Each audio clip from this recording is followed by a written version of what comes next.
September 14, 2021. Ama Mirna! Woo! Congrats po kay Ama Mirna.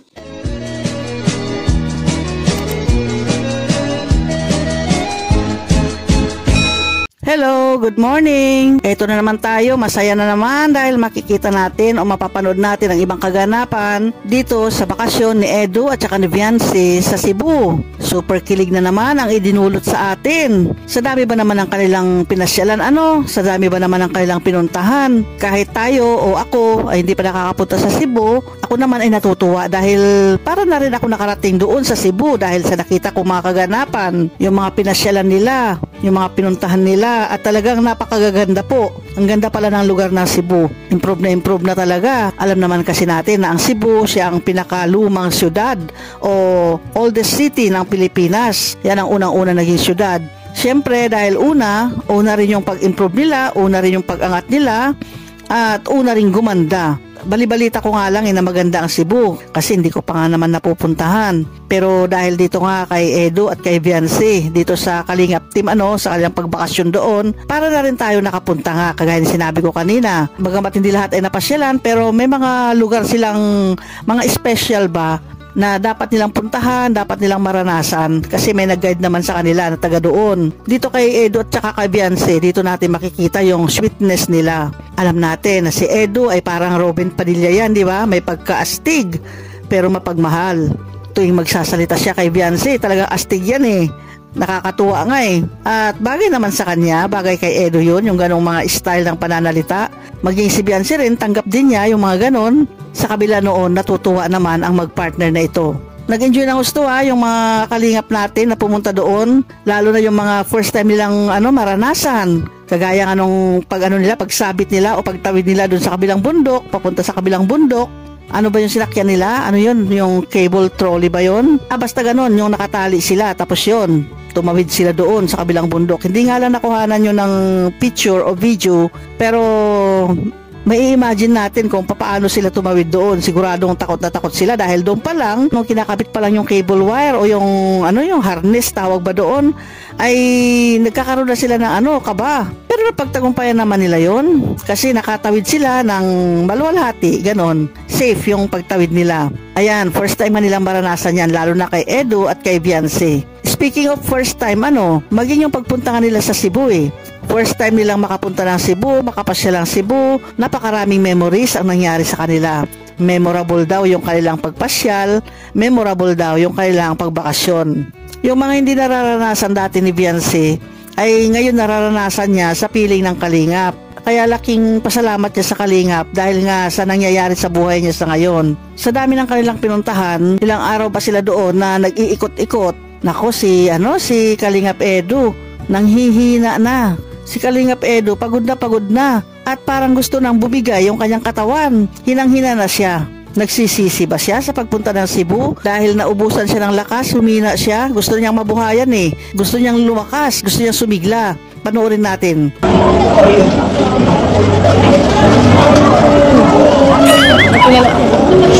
Wala. Grabe lang yung pagod sa mga ginawa natin itong nakarang araw. Sobrang dami kasi. Medyo nakaramdam na ako. Salamat. Salamat talaga. Para akong wala sa sarili ngayon. Sorry. Okay lang. Naintindihan ko naman. Nakapagod naman talaga. Mamaya po, pahinga na po kayo maaga. Kayo mag-selfie. Kasi mag-sakit ko. Okay ka lang? Pagod? Ano sumandal sa balikat ko?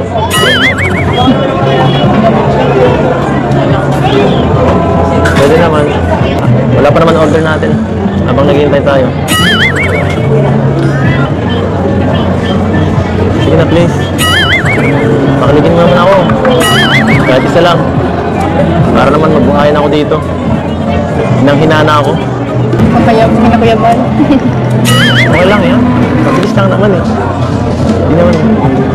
Mga 10 seconds lang. Pagbigyan mo na muna ako. Sige na.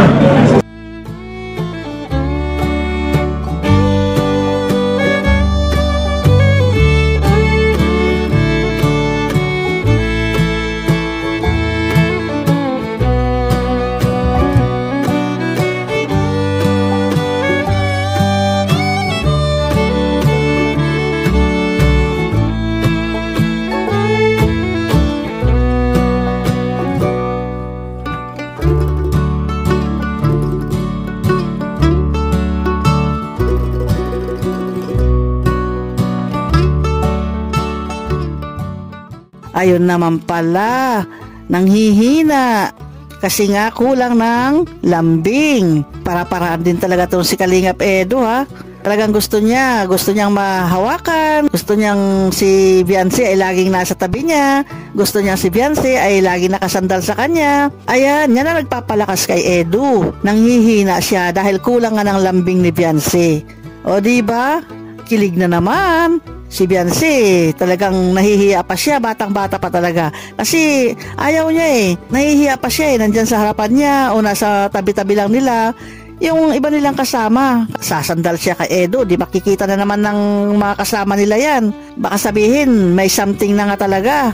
At si Beyonce nakasandal na sa balikat ni Edu. Masunurin naman itong si Beyonce, sumunod naman siya kay Edu kasi alam natin na si Beyonce masunurin. Si Beyonce ay meron din siyang kahit papaano feeling din kay Edu. Yun ang nakikinita ko lang ha. Ewan ko kung ano yung obserbasyon ninyo. Meron siyang konting pagtingin kay Edu. Kung hindi man full, meron yan kahit papaano. Kaya nung napasandal siya kay Edu, dito sa balikat ni Edu, sabi niya hindi raw niya malilimutan ang pagpunta niya sa Cebu. Hindi niya malilimutan yung mga memories na nangyari sa kanila doon sa Cebu. Ibig sabihin, nag-enjoy siya, hindi lang yung pagpunta niya sa Cebu, kundi nag-enjoy siya dahil kasama niya si Kalingap Edu. Kung wala si Kalingap Edu doon, palagay nyo, masaya ba si Beyonce? Meron din siguro siyang kasiyahan dahil mag-i-enjoy din siya doon sa mga pag-swimming, ganon. Pero kung wala si Edu, hindi lubos yung kanyang kasiyahan. Ayan nga, hindi na maikakaila, no? Bukod sa bagay sila, tiyak, malapit na. Ano yung malapit na? Malapit na maging sila. At malapit na rin yung birthday ni Beyonce na kung saan ang major sponsors ay may inihanda para sa kaganapan o para sa selebrasyon ng kanyang birthday. Hindi nga lang September 12 kundi September 14 yung pasabog na ibibigay sa atin. Dahil September 12, birthday niya, may handa yan. Pero yung pasabog ng malalaking sponsors ay September 14. Yan ang aabangan natin mga kalingap. Bonggang-bongga sigurado yan. Itong video, panoorin ninyo ang kabuuan doon sa channel ni Kalingap Rab. Kaya lahat panoorin natin ha. Suportahan natin si Kuya Val Santos Matubang, si Kalingap Rab at lahat ng mga kalingap. Okay, hanggang dito na lamang. Salamat muli sa inyong panonood. Bye-bye!